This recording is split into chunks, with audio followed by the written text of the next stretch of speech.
Hello everyone, welcome back to my channel English club Sarbajit. দেখো, আমি তোমাদের জেনারেলি গ্রামার টপিক পড়াই ইউটিউবে। তোমাদের প্রিপোজিশনের তোমরা সব ভিডিওগুলো দেখে নিই, যে প্রিপোজিশনের সব ভিডিও ইউটিউবে চলে গেছে। যারা দেখো না তারা দেখে নিতে পারো। কিন্তু এবার একটু আমরা প্রিপোজিশন একটু জেনারেল গ্রামার টপিক থেকে বেরিয়ে আমরা এবার একটু এক্সাম ওরিয়েন্টেড কথা বলতে চাইছি। তো সেই জন্যই আজ থেকে আমরা শুরু করছি সিইউটির কোশ্চেন আনসার প্র্যাকটিস করবো আমরা আজকে। সিইউটি তোমরা অনেকেই হয়তো দেবে এই বছর। সিইউটি হচ্ছে common university entrance test. Common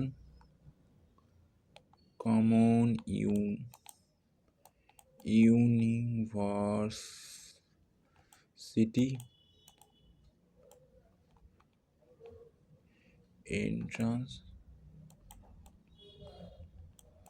entrance test, ঠিক আছে।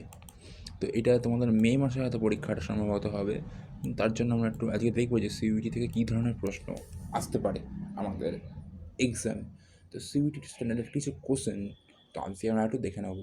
10টা কোশ্চেন আমরা দেখবো, অ্যান্সারগুলো সলভ করার চেষ্টা করবো, তাহলে আমরা আইডিয়া হয়ে যাবে। এবং এই সিইউটির কোশ্চেনের প্র্যাকটিস, সিইউটির বেস্ট, সিইউটিতে যা যা ইংলিশে থাকে গ্রামারের ক্ষেত্রে, সেগুলো আপাতত আসতেই থাকবে ইউটিউবে, ঠিক আছে।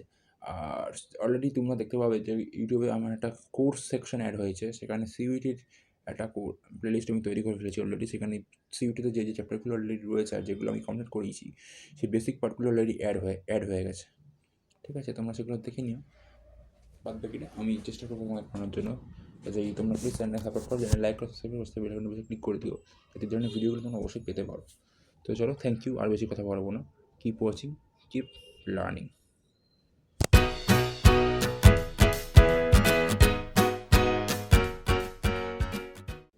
হ্যাঁ, যেমনটা বলেছিলাম, তো এবার আমরা শুরু করছি আজকের যে ফার্স্ট কোশ্চেন, সেই কোশ্চেনটার দিকে আমরা একটু এবার মনোযোগ দেবো, ঠিক আছে। কোশ্চেনগুলো থেকে ঘাবড়াবে না। ফার্স্ট কোশ্চেন দেখো, সেটাতে এরকম ধরনের কোশ্চেন খুব দেখা যায়। Rearrange the given parts to form a meaningful sentence.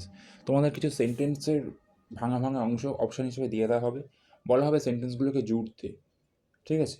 এতদিন তোমরা জোড়া সেন্টেন্স দেখেছো, এবার তোমরা ভাঙা ভাঙা সেন্টেন্স দেখবে এবং তাদের জুড়ে তোমাদের একটা মিনিংফুল সেন্টেন্স তৈরি করতে হবে। তো দেখো, ফার্স্টের যে অপশানটা দেওয়া রয়েছে, people still struggle to balance their personal, একটা সেন্টেন্স ছোট্ট অংশ, একটা এই অপশানে দেওয়া রয়েছে। বিতে দেওয়া আছে কি, despite the advancement in technology and meaning, এটা একটা ছোট্ট অংশ বি অপশানে দেওয়া রয়েছে। সিতে দেওয়া রয়েছে কি, often leading to stress and burnout, এটা সিতে দেওয়া রয়েছে। ডিতে কি দেওয়া রয়েছে, live with their professional commitments, এটা ডিতে দেওয়া রয়েছে। সেন্টেন্সের ছোটো ছোটো অংশগুলোকে চারটে অপশানে, যেটা সেন্টেন্সটাকে ভেঙে ভেঙে ছোটো ছোটো অংশ করে সেটাকে চারটে অপশানে বিভক্ত করা হয়েছে, এটা তোমরা কিন্তু দেখতেই পাচ্ছ। এবার যেটা করতে হবে, এবার দেখো তোমাদের বলা হয় যে তুমি একটু কোশ্চেনের মানে কোশ্চেন সেট থেকে করা হয় সেটা তোমরা একটু বুঝে নাও। তোমাদের অপশান দেওয়া হয়েছে যে কোনটা আগে, সেন্টেন্স তো পরপর পরপর থাকে, তো এখানে কোনটা থেকে সেন্টেন্স পরপর হবে, মানে কোনটা আগে আসবে, ডিটা আগে আসবে, তারপর বি হবে, তো এইভাবে সেন্টেন্সটা জুড়বে, কোনভাবে সেন্টেন্সটা জুড়বে সেটা তোমাদের মানে বলা হয়েছে আর কি। তো সেই জন্য পরপর অপশানগুলো দেওয়া রয়েছে। এবার আমরা একটু দেখবো, আর একটা কথা, এখানে যে বার্ন আউট শব্দটা রয়েছে, এই মানেটা আমরা একটু দেখে নেবো। এর মানেটা যদি আমি বলি যে বার্ন আউট বলতে তোমার বলতে পারো যে এটা একটা মানে এটা মানুষের একটা ফিজিক্যাল ইমোশনাল একটা স্টেট, যেখানে মানুষ খুব মানসিকভাবে একটু কষ্ট, স্ট্রেস সহ্য করে আর কি, এভাবে তোমরা বলতে পারো। তো এভাবে তোমরা দেখে নেবো যে কোন অপশানগুলো প্রথমে বসবে। দেখো, এখানে প্রথম অপশানটা বলা আছে যে ডিবিসিএ, মানে এই অপশানটা বলছে যে প্রথমে ডিটা আসবে, তারপর বি আসবে, তারপর সি আসবে, লাস্টে এ আসবে, তারপর এইভাবে সেন্টেন্সে জুড়বে। এবার এই প্রত্যেকটা অপশান, এই প্রত্যেকটা 1 2 3 4 4টা অপশান আছে, এটা আলাদা অপশান, এটা আলাদা অপশান, এটা আলাদা অপশান, এটা আলাদা অপশান। আমি তোমাদের একটা মানে এই ধরনের কোশ্চেনগুলো তোমরা তো আগে দেখেছো কি দেখোনি সেটা আমি তো জানি না। তো আমি তোমাদের বলে দিচ্ছি যে এই ধরনের কোশ্চেনগুলো সিইউটির কোশ্চেনে কীভাবে থাকে, যাতে তোমরা যাতে পরবর্তীতে বুঝতে পারো তুমি একটা কোশ্চেনকে এত বেশি ব্যাখ্যা করছি ডিটেলস থেকে। এবার এক অপশানের জন্য তোমাদের কী করতে হবে, যদি তোমার মনে হয় যে এক অপশান ঠিক, তাহলে দেখো এক অপশানের জন্য এ দেওয়া আছে, তোমাদের এটা লিখতে হবে যে এটা ঠিক, যদি এখানে এই উত্তর ঠিক উত্তর না। এবার আমরা একটু ছেড়ে, এবার আমরা আসল কাজের জায়গায় ঢুকে যাবো। আমি এখানে একটু ইরেজ করে নিচ্ছি জাস্ট বোঝার সুবিধার জন্য আমাদের, ঠিক আছে। এবার আমাদের স্ক্রিনটা পরিষ্কার হয়ে গেলো। এবার আমরা দেখবো যে কোনটা ঠিক হবে। দেখো আমাদের ঠিক উত্তর হবে হচ্ছে কি সিটা, মানে সি। মানে সি কি বলছে, সি 3 নম্বরটাকে ডিনোট করছে, মানে 3, মানে এটা ঠিক হবে। মানে BADC এভাবে উত্তরটা হবে। মানে কি লিখতে হবে আমাদের প্রথমে, despite the advancement in technology and many. দেখো আমি সেন্টেন্সটা এখানে পরিষ্কার লিখে রেখেছি। আমি তোমাদের জন্য আরেকটু বেটার কাজ করছি। আমি চলে যাব হাইলাইটারে, আমি হাইলাইট করছি despite the advancement in technology and many. এটা ছিল হচ্ছে কি ফার্স্ট অপশন, মানে সরি বি এর অপশনটা। এবার কি বলেছি আমি, এবার তো এ হবে মেনি। মেনিটা এখানে চলে গেছে, তাই এই মেনির পরে পিপল আসবে। People still struggle to balance their personal. এবার তারপর লিভটা আসবে, life, personal life with their professional commitment, with their professional commitment often leading to stress and burnout. এটা হবে কি উত্তর। আর একটা কথা আমাদের মনে হতে পারে যে ধরনের কোশ্চেন সলভ করার কোনো টেকনিক আছে কিনা। এই ধরনের কোশ্চেন সলভ করার কোনো টেকনিক নেই। তোমাদের যেটা করতে হবে, তোমাদের একটু আইডিয়া করে নিতে হবে। যেমন দেখো এখানে, দেখো এখানে শেষ হচ্ছে অপশানটা মেনি দিয়ে। মেনি দিয়ে যখন শেষ হবে তোমরা ধরে নিতে হবে যে মেনির পরে অফেন আসবে না, মেনির পরে লিভ আসবে না, মেনির পরে পিপলটা আসতে পারে। এই যে ধরে নিতে হবে যে এটা বি এর পর এ হবে। বিটা ধরে নিতে হবে যে ডিসপাইট, কারণ সত্ত্বেও। এটা ধরে নিয়ে তোমাদের করতে হবে, কিছুটা আইডিয়া করতে হবে, কিছুটা তোমাদের একটু প্র্যাকটিস করতে হবে, তাহলে তোমরা এগুলো আয়ত্ত করতে হবে খুব সহজে। আমরা সেকেন্ড কোশ্চেনে চলে যাবো। তাহলে এটা অপশনটা কী বললাম, অপশনটা হবে কি সি। আমরা সেকেন্ড কোশ্চেনে চলে যাবো। সেকেন্ড কোশ্চেন ঠিক একই, রিয়ারেঞ্জ আর কিন্তু মিটাকে জাস্ট মিত্রগুলো দেখা করে দিচ্ছি কোশ্চেনগুলো সলভ করতে হয়। এখানে বলা হয়েছে যে the role of sound sleep in memory consolidation and sleep distraction increases of the level of stress hormone cortisol. Research has demonstrated overwhelming the evidence overwhelming the evidence of our ability to generate innovative solution to complex problem while। এবার তোমাদের কি মনে হয় যে option কোনটা হবে? এবার দেখো, শুরু করতে পারি আমরা আওয়ার দিয়ে। আমরা তো আওয়ার দিয়ে সেন্টেন্স শুরু করি, যে আওয়ার নিতে সেন্টেন্স শুরু করি। তাহলে আমরা এখন আওয়ারটা লিখতে পারি যে our ability to generate innovative solution to complex while. তারপর আমরা কি করতে পারি?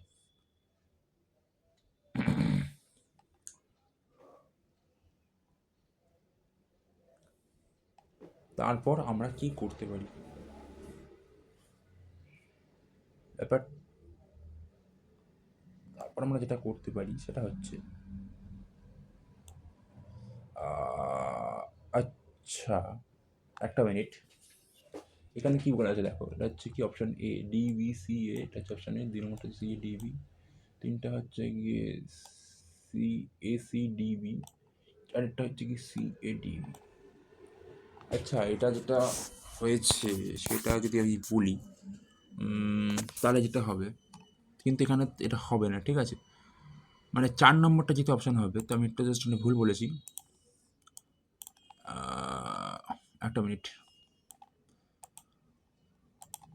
এখানে শুরু করতে হবে যে রিসার্চ ডেমনস্ট্রেট করেছে ওভারকামিং দ্য মিনিংস অফ।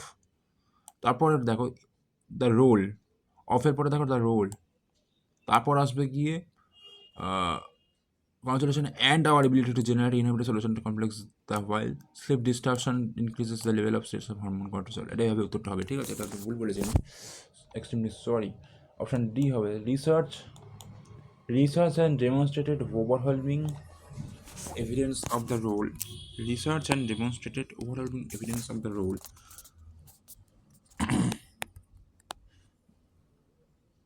তারপর হবে গিয়ে of sound slip, the role of sound sleep in memory consolidation and our ability to generate innovative solution to complex problems while sleep disruption increases the level of stress hormone cortisol।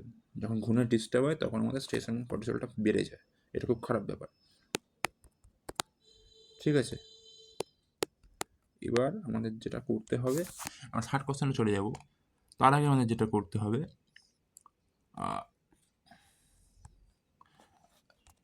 আমরা third কোশ্চেনে এবার আস্তে আস্তে চলে যাব। Third কোশ্চেনও তোমরা একটু try করো। থার্ড কোশ্চেনটা আমাদের কী মনে হচ্ছে তোমরা আমাকে উত্তর লিখতে পারো অবশ্যই কমেন্টে।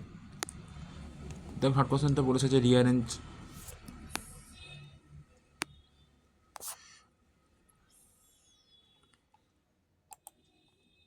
আচ্ছা তার আগে একটা কথা বলে দিই যে ওভারঅলিং মানে আমি বলতে পারি যে অপ্রতিরোধ্য, ঠিক আছে, বা যেটা অত্যন্ত বেশি হয়ে যায় সেরকম কিছু আমরা বলতে পারি। ঠিক আছে, এবার ব্যাপারটা হচ্ছে থার্ড কোশ্চেন আমরা চলে যাব। Disturbances and decreased productivity. All the mobile phone have revolutionized communication. Excessive uses can lead to various health issues including violence. এটা বলতো কোনটা প্রথম অপশন হওয়া উচিত? এটা বাদ দাও, এগুলো বাদ দাও, তোমাদের মধ্যে কোনটা প্রথম অপশন হওয়া উচিত?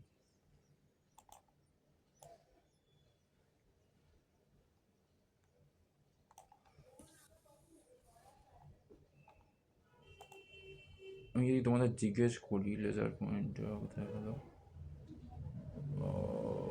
সিরিয়াস হাইলাইটার যদি নিয়ে যদি চলে যাই আমি, তো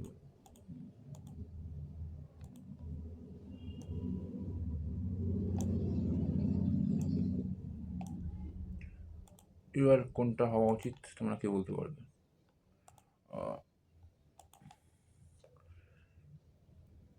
নিজেরাই চিন্তা করো যে কোনটা হওয়া উচিত, মানে কোনটা প্রথমে লিখতে পারি আমরা।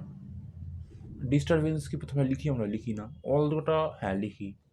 কমিউনিকেশন লিখি না। ভেরিয়াস হেলথ ইস্যুস আমরা লিখি না জেনারেলি প্রথমে। তো আমরা প্রথমে অলদোটা দিয়ে শুরু করতে পারি, যে অলদো এটাতে তোমাদের একটা ইন্টারেস্টিং টেকনিক শেখাচ্ছি এমসিকিউ সলভ করার। তাহলে আমরা অলদোটা প্রথমে লিখছি, তাই তো? এবার তোমাদের কি বললাম যে অলদোটা আমরা প্রথমে লিখবো। এবার খুব ভালো করে বুঝতে হবে এখানে, এখানে যেটা বলা হয়েছে অলদোটা যদি প্রথমে লিখছি, মানে আমরা বি অপশানটাকে চুজ করছি, মানে বি অপশানটা আমরা প্রথমে লিখতে চাইছি, মানে আমরা বলছি যে বিটা প্রথমে হবে। এবার দেখো যে এই অপশানে এই যে অপশানটা দেওয়া রয়েছে, অপশানগুলো দেওয়া রয়েছে, এর মধ্যে বিটা প্রথমে কোথায় রয়েছে? এখানে ডি দেওয়া, মানে আমরা ধরে নিচ্ছি যেটা হবে না। আচ্ছা, এখানে একটা বি পেয়েছি আমরা, এটাকে আমরা রাখছি হোল্ডে, আর আমরা চেক করে আসবো। এই যে 3, আবার কিন্তু এখানে একটা বি আপনার পাচ্ছি, মানে এখানে একটা বি পাচ্ছি, এখানে একটা বি পাচ্ছি, যাদের দুটো অপশানের মধ্যে বিটা প্রথমে রেফার করেছে। এবার আমরা ডিতে চলে যাবো, এটাও আমরা ধরে নিচ্ছি যে হবে না। আচ্ছা, তারপর আমরা কী লিখতে পারি? অল দ্য ফোন মোবাইল, তখন আমরা দুটো অপশান পেলাম, মানে দুটো অপশানে বাদ হয়ে গেল, দুটো অপশান আমাদের থাকলো হাতে, 2টা 4টা, 2 আর 4, 2 আর 3 আমাদের হাতে থাকলো। এবার আমরা কোনটা করতে পারি? মানে all the mobile phone renationalised, ঠিক আছে, কমিউনিকেশন এক্সেসিভ, মানে আমরা এরপর কী লিখতে পারি? রেভলিউশন পর কী লিখবো? ডিস্টারবেন্সেস শুনতে ভালো লাগছে না, ভেরিয়াস ভালো লাগছে না, আমাদের লিখতে হবে communication excessive uses can lead to. এবার দেখো বিয়ের পর আমরা লিখবো সি, মানে এরকমভাবে অপশানটা যাবে, বিয়ের পর সি লিখবো আমরা। এখানে দেখো বিয়ের পর এ আছে, তার মানে এটাও বাদ, এটা তো আগেই বাদ হয়ে গেছিলো, তাহলে অপশান হবে বি, মানে বি সি। তার মানে দেখো all the mobile phone have revolutionized communication lead to various health, এবার লিখতে পারি যে various health issues including isolated sleep disturbances and decreased productivity। আমরা কি বলছি? BCDA। এবার আমরা দেখবো যে এখানে আমাদের কী উত্তর দেওয়া রয়েছে। আমি চলে যাব আগের স্লাইডে গিয়ে, জাস্ট আমি, so that is your answer, option B এখানে বলছে। এভাবেই তোমরা কিন্তু খুব সহজে এমসিকিউ সলভ করতে পারো। আমি তো এই যে এখানেও বি বলছে, all the mobile phone have revolutionized communication access can lead to including eye strain, sleep disturbances, decreased productivity। এবার আমরা চলে যাবো একটা অনুসন্ধান কোশ্চেনের। এবার তো করলাম যে রিয়ারেন্স দ্য গিভেন পারসেপশন, এটা নতুন কোশ্চেন সলভ করলাম। এবার আমরা চলে যাবো ফিল ইন দ্য ব্ল্যাঙ্কসে। ফিল ইন দ্য ব্ল্যাঙ্কস এভাবে কিন্তু কোশ্চেন তোমাকে দেওয়া থাকবে, in list 1 and list 2। List 1-এ কী দেওয়া রয়েছে? Ravi dash the whole syllabus and prepare for exam. এটার সাথে কী, এবার এখানে যা ভার্বগুলো আছে ভার্বগুলো বসাতে হবে। তো আচ্ছা, আমরা একটা দিয়ে দেখবো, রবি পড়ছে সকাল থেকে, তাই তো বলতেই যে সিন্স মর্নিং সকাল থেকে কাজ করছে, সেই কাজটা এখনও চলছে, পূর্বের কাজ এখনও চলছে, সেটার জন্য কী হয় যেন? প্রেজেন্ট ভাবে কন্টিনিউয়াস টেন্স, যারা টেন্সের ভিডিও থাকুন তারা একটা দেখে নেবে। এবার প্রেজেন্ট ভাবে কন্টিনিউয়াস টেন্স, মানে উত্তর হবে হ্যাজ বিন ডুইং, মানে এটার হবে এটা উত্তর। তোমাদের এভাবে মার্ক করতে হবে, তোমাদের অপশানেই ঠিক দিতে হবে, ঠিক আছে? তো আমি জাস্ট মার্কটা করছি। এবার দেখো আমরা বিয়ের উত্তর 1 পেয়ে গেলাম, দেখবো যে এই একটা কোশ্চেনের উত্তর দিয়ে সলভ করা যায় কিনা অপশানটা। আমরা কি বলছি যে বিয়েটা 1, যে বিয়ের 1 এখানে একটা দেখতে পাচ্ছি আমরা, মানে বিয়ের উত্তর 1 বলছে এই ফার্স্ট অপশানটা। আরও আমরা দেখবো যে আরও কোনো ব্যবসা নেই বলছে কিনা। এটা বলছে না, তার মানে দুইটা বাদ হয়ে গেল পুরোপুরি। তিনও বলছে বিয়ের উত্তর এক হতে পারে, তাহলে তিন অপশনটাকে হাতে রাখলাম, চারের টাকা বাদ দিয়ে দিলাম, মানে এক আর তিনের মধ্যে যে কোনো একটা উত্তর হবে। ঠিক আছে, আমরা আরেকটা সলভ করার চেষ্টা করি। রবি, সামনের বছর রবি উইথ মাই সন,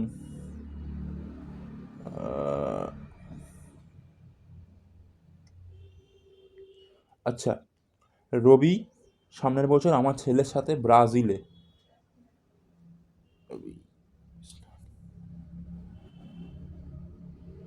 কি করবে? পড়াশোনা করবে।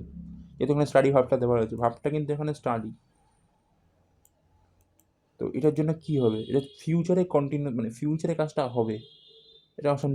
তাহলে এটা কী হতে পারে? এটা উইল বি স্টাডিং হতে পারে। তার মানে সি এর উত্তর আমরা বলছি দুই, এখানে বলছি সি এর উত্তর এক, মানে সে তো তিন, মানে সির সাথে বলছি যে স্টাডি হবে, কিন্তু স্টাডি তো হবে না, এটা তো প্রেজেন্টের কথাই না। কাজে এটা বাদ হয়ে গেল, এটা বাদ হয়ে গেল, আর দেখার দরকার নেই। উত্তর হবে হচ্ছে গিয়ে অপশান তিন।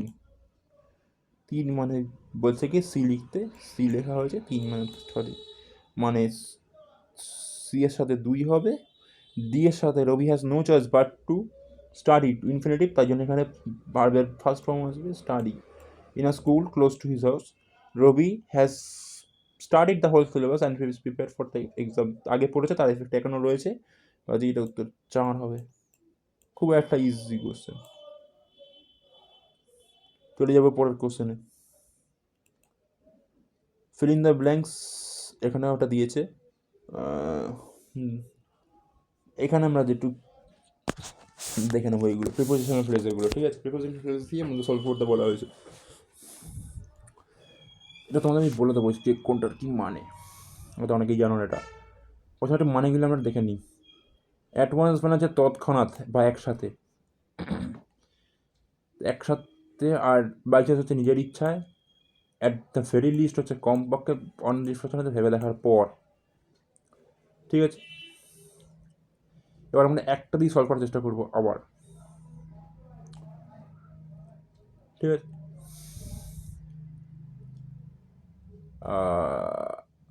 I thought I understand the equation but on, এবার দেখো, আমার মনে হচ্ছে যে অন রিফ্লেকশন মানে যেহেতু বললাম ভেবে দেখার পর, এই ভেবে দেখার পরের সাথে এই বাঁ দিকের লিস্ট ওয়ানের একটাই অপশান মিলতে পারে, সেটা হচ্ছে অপশান সি। মানে আমার মনে হচ্ছে যে এরকম হবে। এবার দেখা যাক আদৌ এরকম হয় কি না। মানে আমি বলছি সিটার সঙ্গে চার হবে, সি এর সাথে চার এখানে নেই, তার মানে আমি ধরে নিচ্ছি যে এটা ভুল। বি এর সাথেও, বি এতে সি চার আছে। আচ্ছা, আমি একটু এটা বেশি করে ফেলেছি, আমি একটু এটাকে জাস্ট,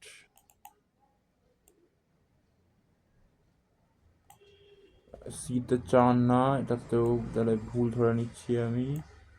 আচ্ছা, এইটাকে সিতে চার আছে, দেখ সি মানে বলছে যে চার, এই দেখো তোমরা যে সিতে মানে বলছে চার, তাহলে আমি ধরে নিচ্ছি যে এটা ঠিক একমাত্র, যদি দেখে নিই এখানেও সিতে চার বলছে না, তাহলে অপশান, এটা কিন্তু সিতে চার মানে, আর এটা কোনো অপশানেই, এটা খুব সোজা, কারণ আমি পেয়ে গেছি যে অন রিফ্লেকশন মানে হচ্ছে ভেবে দেখার পর, আমি বুঝে গেছি। আর এখানে যে মানেটা, তার মানেটা হচ্ছে যে আই থট, আমি ভেবেছিলাম যে ইকুয়েশনটা আমি বুঝে গেছিলাম, কিন্তু যখন আমি ভেবে দেখার পর চিন্তা করলাম, আমাদের কীভাবে বলি ভেবে দেখার পর, যখন আমি চিন্তা করলাম ভেবে দেখার পর, তখন বুঝলাম যে এটা সত্যি কমপ্লিকেটেড। তো এখানে ভেবে দেখার পর সেটা কোন অপশান কোনটা বোঝাচ্ছে, একমাত্র অন রিফ্লেকশনই বোঝাচ্ছে। কাজে অন রিফ্লেকশন কারেক্ট অ্যান্সার, কাজে সি কারেক্ট অ্যান্সার, কাজে তিন কারেক্ট অ্যান্সার, কাজে সি কারেক্ট অ্যান্সার। তার মানে এটা হবে দুই, মানে দুই বলতে I drive to work by I had never do it by choice if I could avoid it. আমি নিজেরই ইচ্ছায় ড্রাইভ করি কাজের জন্য, কিন্তু নিজেরই আই, যদি আমি অ্যাভয়েড করতে পারি তাহলে নিজের ইচ্ছে ড্রাইভ করবো না, এটা বাই চয়েস উত্তর হবে। হয়ে গেল। তুই একে দুই, বিয়ের দেখো অ্যাট ওয়ান্স তৎক্ষণাৎ, you should take the dessert out of the freezer and serve it at once, একসাথে সার্ভ করে দেওয়া উচিত তৎক্ষণাৎ, এটা হয়ে গেল। At the very least, the store should give me my money back, at the very least offer takes and the shoes. At once মানে তৎক্ষণাৎ একসাথে, he started crying at once, আমি এখানে আবার অপশান দিই, অন্য অপশান মানে এক্সাম্পল দিয়ে বোঝানোর চেষ্টা করেছি। এর সঙ্গে সঙ্গে কাঁদতে শুরু করলো। বাইচান্স মানে নিজের ইচ্ছা, হি লিভস অ্যান্ড বাইচান্স, সে নিজের ইচ্ছা একটা থাকে। At the very least he could have called me, at the very least অন্তত আমাকে ফোন করতে পারতো। এই কুড হ্যাভ কল্ড কী করে ইউজ করা, তাই জন্য মডেলভাবে ভিডিও দেখতে পারো, তাহলে বুঝতে পারবে। অন রিফ্লেকশন মানে ভেবে দেখার পর বুঝলাম, on reflection I think it was a bad idea, ভেবে দেখলে এটা খারাপ আইডিয়া ছিল। অপশান 6, এখানেও ফিল ইন দ্য ব্ল্যাঙ্কস, এখানে ফেসাল ভাব দিয়ে সলভ করতে বলা হয়েছে। এই জন্য ফেসাল ভাবগুলো তো অবশ্যই জানতে হবে। He finally dash his mistake, he হাই হেড টু আফটার ইউ, এখানে একটা আছে, এখানেও আছে, ঠিক আছে। ওখানে আছে get off, get on, get up, get over, মানেগুলো আমি চট করে দেখে নেবো। গেট অফ মানে হচ্ছে নামা কোথা থেকে, মানে বাস ট্রাম এসব থেকে নামা, ঠিক আছে। Leave early for the station if you want to get off the train. Get, এখানে গেট অন হবে, এটার সাথে 2 হবে।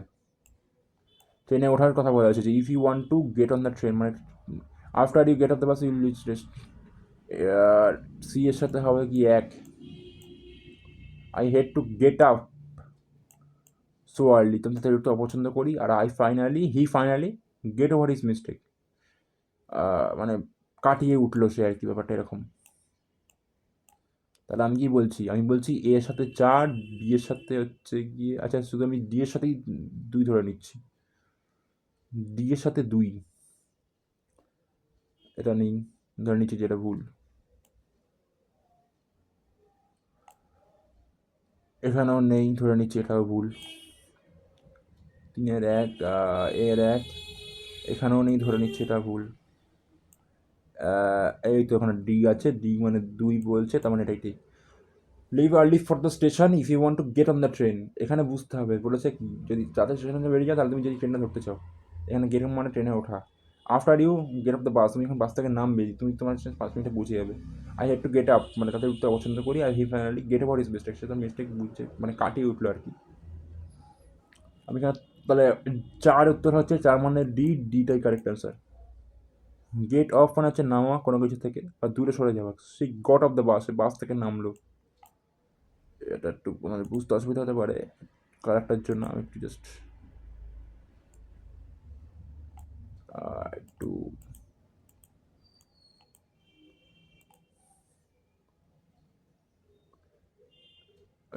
আমি এটা যেটা কাজ করছি যে হাইলাইট করে দিচ্ছি এটাকে, কারেক্টার জন্য তাদের বুঝতে একটা অসুবিধা পারে, আশা করছি পুরোটা অসুবিধা হচ্ছে না। গেট আপ মানে হচ্ছে ওঠা, hurry up, get on the bus, তার করে বাসে ওঠো। গেট আপ মানে ঘুম থেকে ওঠা বা দাঁড়িয়ে যাবো। I get up at 8 AM, সকাল 8টায় উঠি। গেট আপ হচ্ছে শারীরিক ও মানসিক অবস্থা কাটিয়ে ওঠা। এই গট ওভার দ্য সে অসুস্থ থেকে সেরে উঠলো। এখানে যেটা বলা হয়েছে, এটা অন্য ধরনের কোশ্চেন দিয়ে দেওয়া হয়েছে যে select the most appropriate word or phrase to complete the following sentence. Once you dash into the routine you will find the work is quite easy. Or settle, had settle, settled, will settle.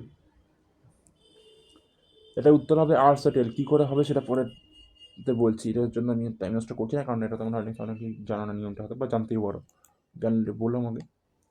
যখন বাক্যে future tense থাকবে, এই যে এখানে future tense আছে, হ্যাঁ আছে, you will find আছে, এখানে বলা হয়েছে যে ইউ উইল ফাইন্ডের কথা, এবং টাইম কনজাংশন দিয়ে শুরু হবে। টাইম কনজাংশন দিয়ে শুরু হয়েছে তো, ওয়ান্স বা ইফ, এই যে ওয়ান্স দিয়ে শুরু হয়েছে, তখন টাইম কনজাংশন ক্লজের সিম্পল প্রেজেন্ট হবে। টাইম কনজাংশনের যে সরি যে এই যে ক্লজটা মানে তো ভার্ব বসেছে, এটাকে সিম্পল প্রেজেন্ট লিখতে হবে। এটা হ্যাভ মানে পাস্ট হয়ে যাচ্ছে, সেটেল মানে এটা past, will settle future, action হবে এটা মতো, এটা তাই উত্তর হবে এটা। এই ছোটো ছোটো নিয়মগুলো কিন্তু খুব ম্যাটার করবে এক্সামে। আবার একটা ফ্রেজার ভার্ব দিয়ে তোমাদের এরিয়া করতে বলা হয়েছে, জয়েন করতে, ম্যাচিং করতে, তো সেটা করতে হবে। Nod of, Jack up, look up, to wrap up. এই র্যাপ আপ মানে তোমরা তো অনেকেই জানো, কিছু কিছু জিনিস মানে কিছু কাজ ফিনিশ করে দেওয়া। একটা অপশান 2 হবে, এটা কোনো সন্দেহ রাখে না। কাজে যেহেতু এটা 2 হবে, তাই এটা প্রথম অপশানটা কাটা হয়ে যাবে, সেকেন্ডটা থাকবে, 3 নম্বরটাও কাটা হয়ে যাবে, 4 নম্বরটাও কাটা হয়ে যাবে। কাজেই এটা 2 উত্তর হবে, 2 মানে অপশান বি। তার মানে নড অফ মানে হচ্ছে কি ঘুমিয়ে পড়া, ঠিক আছে, ফল অ্যাসলিপ, তো এর সঙ্গে 3 উত্তর হবে, মানে ফল অ্যাসলিপ।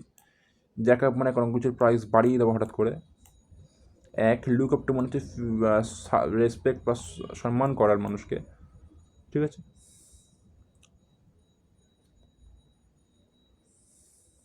নট অফ মানে ঘুমিয়ে পড়া, হঠাৎ পর অনিচ্ছা। He not of during the lecture, সেই লেকচারের সময় ঘুমিয়ে পড়লো। যাকে হঠাৎ করে বাড়ানো, যে jacked off the rent last month, তার কাছে ভাড়া বাড়িয়েছে। লুক আপ টু শ্রদ্ধা করে, he looks up to his teacher, সে তার শিক্ষককে শ্রদ্ধা করে। র্যাপ আপ শেষ করে, let's wrap up the meeting, তাছাড়া মিটিংটা শেষ করি। এই গেল কোশ্চেন নাম্বার 8। চলে যাবো question number 9। Fill in the blanks with a most appropriate option in the following sentence. Though Sharon complained and cried bitterly. যদিও শ্যারন বলে একজন, উনি কমপ্লেন করলেন এবং কান্নাকাটি করলেন। বিটারলি, কেউ বলতে পারবে বিটারলির মানে কি? বিটারলির মানে কি কেউ বলতে পারবে? বিটারলি মানে তোমরা বলতে পারো যে দুঃখের সাথে। মম ডিডেন্ট ড্যাশ অন হার, এটা আমি উত্তরটা এখানে বলে দিচ্ছি কী হবে। এখানে 4টে অপশান দেওয়া রয়েছে, let in, let off, let out, let up. এখানে উত্তরটা হবে অপশান ডি, লেট আপ হবে। কেন বলে দিচ্ছি, এই প্রত্যেকটা ফেসাল ভাবে মানে জেনে নাও। লেট ইন মানে ভিতরে ঢুকতে দাও, এটা খুব শুনেছ হয়তো তোমরা, প্লিজ লেট মি ইন, আমাকে ভিতরে ঢুকতে দাও। লেট আপ শাস্তি না দিয়ে ছেড়ে দেওয়া, হি ওয়াজ লেট অফ ইজিলি, তাকে সহজে ছেড়ে দেওয়া হয়েছিল। লেট আউট বাইরে বের হতে দেওয়া, প্রকাশ করা। ডোন্ট লেট আউট দ্য সিক্রেটের গোপনটা ফাঁস করো না। লেট আপ মানে কমে যাওয়া, থেমে যাওয়া। The pain finally let up.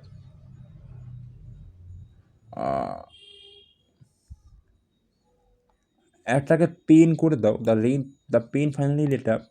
আর আরেকটাকে করে দাও rain, the rain finally let up.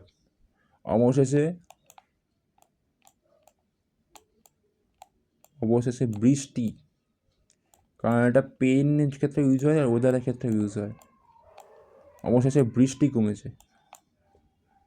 R late আপের সঙ্গে একটা অনও যোগ হয়, তখন সেটা মানে হয়ে যায় কারোর উপর থেকে চাপ বা কঠোরতা কমানো। He refuse to let up on the students during the exam, সে পরীক্ষার সময় তাদের ওপর চাপ কমাতে অস্বীকার করেছিল। কাজে এখানে মম ডিডেন্ট মানে সে উনি চাপ কমাননি, কাজে এখানে অন যেহেতু আছে তাই এখানে লেট আপ উত্তর হবে। তাই লেট আপ অন মিলে একটা ফেজাল তৈরি করে, তার মানে হবে কঠোরতা না কমানো, যেহেতু এখানে ডিডেন্ট আছে। আর ডিডেন্ট না থাকলে এটা হয়ে যেত যে চাপ কঠোরতা কমিয়ে নিয়েছে, এখানে রিফিউজ মানে সে অস্বীকার করেছে কমাতে। একটা ব্যাপারগুলো মানে খেয়াল করে বুঝতে পারবে, যেমন ধরো লেট আপ মানে কমে যাওয়া, the brain finally let up, এটা শুনতে কতটা ভালো লাগে। কাজে ফেসাল ভাবগুলো খুব ইম্পর্টেন্ট। এখানে যেটা বলা হয়েছে যে select the word or phrase that best completes the following sentences. Desert flowers can be invisible for years, underline, appear suddenly after heavy rain, alternatively or consequently, and nevertheless, actually what. এখানে তো একটা কন্ট্রাস্টের কথা, মানে হঠাৎ করেই ব্যাপারটা ঘটে আর কি। এটা তো কোনো অপশান হতে পারে না, চয়েস হতে পারে, এটা কাজে অল্টারনেটলি হবে না। কনসিকুয়েন্টলি মানে রেজাল্ট, এগুলো ভুল কম্বিনেশন, এটা কনসিকুয়েন্টলি হবে না। আর নেভারথলেস এটা নিজেই একটা স্ট্রং কম্বিনেশন, কাজে এটা হবে না, এটাও হবে না। হবে অপশান ডি মানে 4 মানে হচ্ছে কি ডি হবে। চয়েস অপশান মধ্যে রেজাল্ট আর একটা কনট্রাস্ট সিচুয়েশান, কাজে এটা হবে কি, এটা শোটা হয় না, কনসিকুয়েন্টলিতেই শুধু হয়, কাজে এটা অ্যাকচুয়ালি হোয়াট উত্তর হবে। তো এই ছিল, দেখে কী আছে পরে, আর কিছু নেই। Thank you, keep watching, keep learning. ভিডিওটা অনেকটা লম্বা হয়ে গেল, কিন্তু আমরা এই ধরনের কোশ্চেন ভবিষ্যতে আরও সলভ করবো, তোমরা প্র্যাকটিস করো। Thank you, keep watching, keep learning.